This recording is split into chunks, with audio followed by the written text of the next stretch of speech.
Welcome to Thriver TV, the place to break free from narcissistic abuse with quantum tools and understandings. So, Melburnians, we're having the most amazing weather at the moment. It's like an Indian summer, lapping it up. A couple of weeks of beautiful, warm summer weather, and I've just come back from the beach.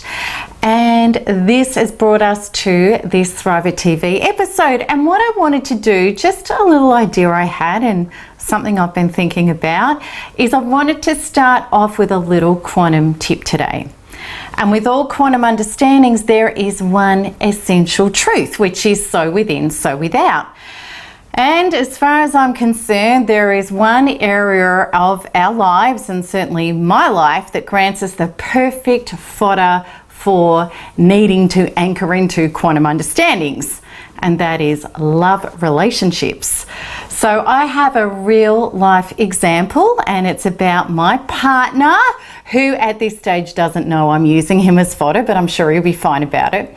And my partner, he is a lovely guy. He's just such a great guy. He's really aligned with spirituality and self-development.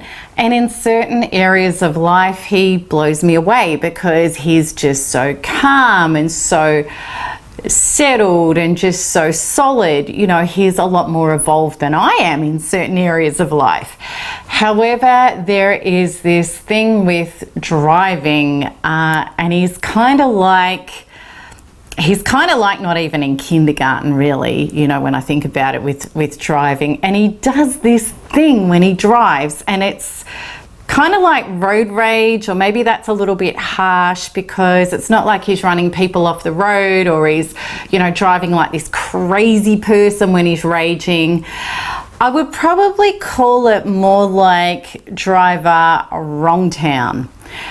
And it's pretty hilarious because we'll get in the car, and when he's driving, I could set my watch to it. Within 30 seconds, he's going off at another driver on the road, and it just never fails. It always happens. He's always cracking it at another driver.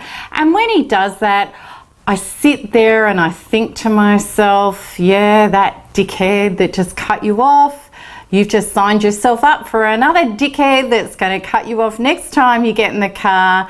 And who's really the dickhead? That's what I think. And when he says to me, you know, how are there so many stupid people on the road? I give him that look, that quantum, I've got it together look. It's a look that kind of goes like this. And I say to him, babe, none of that crap ever goes on with drivers in my quantum reality, because I know that he thinks he's saying no to these people, but in fact, he's saying yes to more of them, because quantum law states whatever you lend extreme emotional energy to, good or bad, sets up more of that exactly what it is that you're putting all of that emotional energy on into your future experience. So this is my trip to wrong town drivers. And I used to be one myself years ago. Work on yourself enough until you have no charge or reaction to any other driver, because then you've graduated. And the things that used to piss you off about other drivers will have no need to be in your experience. So become like a quantum driver, like myself and so many other people in this community that get this stuff. You know, if somebody does something, you just go, cheers, love and light. I really like this, whatever's on the radio at the time. And you just give it no energy. And then what you're going to find out is that these people just start leaving your experience, and they gravitate to people like my partner, who's in driver wrong town. All right, so, okay, let's get on to this week's topic. And it's something I realized a couple of days ago, that even though my personal story is on my website, I talk about it freely in my free 3 Keys webinar events, that I've never done a Thriver TV episode about it yet. Oh my gosh, did you just hear that? My stomach grumbled. I haven't had lunch yet. Sorry if you heard that, but you know, I don't really want to edit. Okay, so even though the information on my website is not as detailed as what I'm going to share with you today, I really did want to share this with you today because fundamentally this is a story about a life-changing epitome. And I know I'm not alone in regard to having life-changing epitomes. Many people have had them. And they can be the most incredible thing in our life. It's a turning point where life as we knew it no longer exists for us, because it's as if a lampshade is taken off our head and for the first time we really see and deeply feel and understand the truth. And that was the experience I had that saved my life and started to create it in flourishing ways beyond my wildest dreams, and also allowed this Thriver community in a revolutionary way to heal from abuse to be born. And humbly, this epitome also has created a template where one person at a time we can heal first ourselves and our future generations from the insidious cycles of abuser and abused. Like many people who've had epitomes or awakenings, mine also didn't happen at a time when everything was wonderful in my life. Not at all. It was, in fact, the exact opposite. My awakening happened when I was on the verge of giving up altogether. It was when I believed that my life was devastated beyond repair, and I felt checkmated because I believed that there was nothing left to go on with. And this was all to do with my first narcissistic experience, the narcissistic husband, because for a long time I didn't let go. I stayed hooked to him like a junkie, and I was fixated on my entire life depended on being able to fix him and save the marriage. And despite being horribly abused, I didn't let go. I kept seeing him. I did that in secret. I was lying to everyone, even my son. I was sneaking around like a drug addict. I was isolated and I was living this double life with an abuser whilst trying to force him to see what he was doing to me and become the man who I thought he was, who I wanted him to be, which was the man I projected all of my desires onto to be the answers to my prayers, to be my source of love, approval, survival and security that I wasn't as yet being to myself. And this cycle went on until I had a complete adrenal and psychotic breakdown. And I'll share with you what happened that very day, because it was surreal. I was catering for a workshop, and I delivered the food to the workshop, one that I had some people representing my work. They were conducting it and I was facilitating it. And there were people standing trying to talk to me, and they were all around me all at once, and I felt overwhelmed. Yet that was pretty understandable because I'd already been diagnosed with complicated post-traumatic stress disorder by my psychologist and my doctor. And the truth was, at that time in my life, I was 40 years of age, I was already very sick. I could barely eat. I was only 38 kilos. I'm a healthy 55 now. I was skin and bone. My stress levels were through the roof. My hair was falling out in clumps. And I was pretty much surviving on nicotine and caffeine, which of course was drastically unhealthy. And anyway, that day I started to have an internal panic attack. And then the next moment I was on the roof looking down at myself and the people talking to me, and I was clearly having an out-of-body experience. And I'd had dreams like this before, but I'd never had an experience while I was awake. And it was really weird because the panic had stopped, and I had the weirdest detached feeling of watching myself from the roof, looking down at myself, talking to these people, excusing myself, leave, walk down the front steps, get into my car and drive to start going home. And then I snapped back into my body, and I wish I hadn't, because the most obscene visions of my car smashed into a tree and myself bloody and broken in graphic, gory detail started to come in flashes that started off as brief flickers, kind of like watching a movie and that's flashing, and then they just got longer and longer in duration. And by the time I reached my home, which thankfully was just around the corner, and walked in my front door, this macabre vision was pretty much all I could see.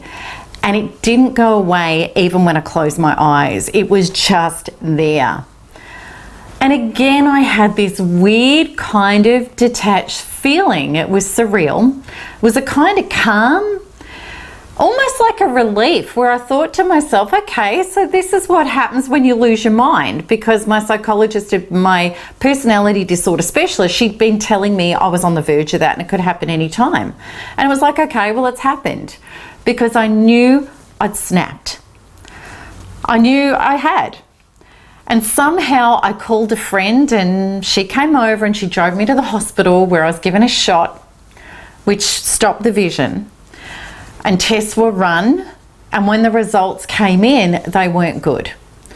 I was told that I'd had a psychotic and adrenal breakdown, and that my adrenals were malfunctioning, and that I would need antipsychotics in order to be able to function again.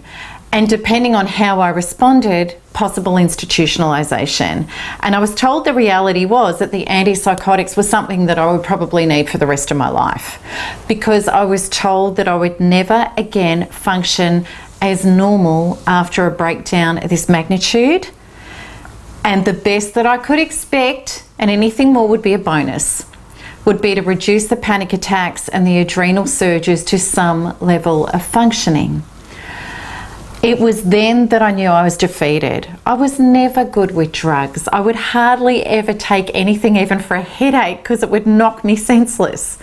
And I knew I would not come back from being in the system this way. But what was the alternative? There didn't seem to be any. I was told I wouldn't be able to function without them. At that point in my life, I wanted to die. I'd had enough. And I started contemplating how this could happen, because I truly thought everybody, including my son, would now be better off without me. And also too, the narcissist terror campaigns weren't ending, and they were impacting everybody in my life. Yet this niggling feeling inside me kept saying, no, there's another way. But how? Because I had nothing left outside myself to save me or give me any hope for the future. I'd been isolated. I'd lost everything. My career was in shatters. My reputation was smeared and destroyed. My family had lost all faith in me. My friends and my associates had run for the hills. My debt was insurmountable, because I was trying to survive with financial abuse and abuse by proxy, and I'd racked up credit cards with psychology, healing and solicitor bills. I'd been trying everything to survive and get some sort of settlement, of course, while still being addicted to him, wanting him to change and trying to force him to. And I was losing everywhere I turned. Even my accountant was wrapped around his little finger. It was unbelievable. And now I had no physical or mental health to continue fighting on. So what happened is, in this state of just absolute helplessness, I collapsed on my bathroom floor and I put my arms up and I screamed, help me. And I remembered letting go. It was like I was completely surrendering to something bigger than me, because there was nothing left to hang on to, and there was nowhere else to turn. And that's when it happened. I felt like a force entered me, and it scooped out all of the ways that I thought I was a victim in my life, and then replaced this with such profound wisdom and truth. I literally saw the light. In other words, the truth. It was like within a split second, I knew an encyclopedia worth of information, because the download of truth was so complete.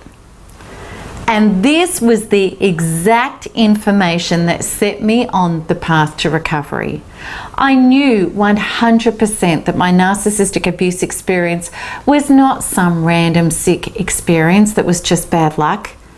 It had happened for the higher purpose of bringing me to the necessity to heal my relationship with myself. And I'm going to explain more about that in part 2 of this topic. And I was shown clearly that if I took my focus off him and took on the entire mission and loving and healing my own broken parts back to wholeness, that I would not only heal all of the supposedly incurable conditions that I now had, I would also thrive in all areas of my life. And that creating my true self and real life would never have been possible without the experience I'd just been through. It was huge. So in my next video, part 2, I want to talk to you about that. How I talked my way out of the contemporary path of medication. How I found the ways to heal mental and physical conditions that were deemed incurable. As well as the incredible ahas I received about why I'd been narcissistically abused. Meaning the discovery of the beliefs and wounds I'd accumulated unconsciously, the ones that I'd always been carrying my entire life, been trying to survive, that were my normal, and how I learnt to heal and turn these around. So please join me in part 2 next week, and also please come over to the blog to join in the conversation regarding this video at blog.melanietoniaevans.com. And also let me know if you want me to continue on with quantum tips at the start of videos to help serve you better, because that's what I'd love to do. So until next week, beautiful people, keep smiling, keep healing, and keep thriving, because there's nothing else to do. Lots of love. Bye-bye.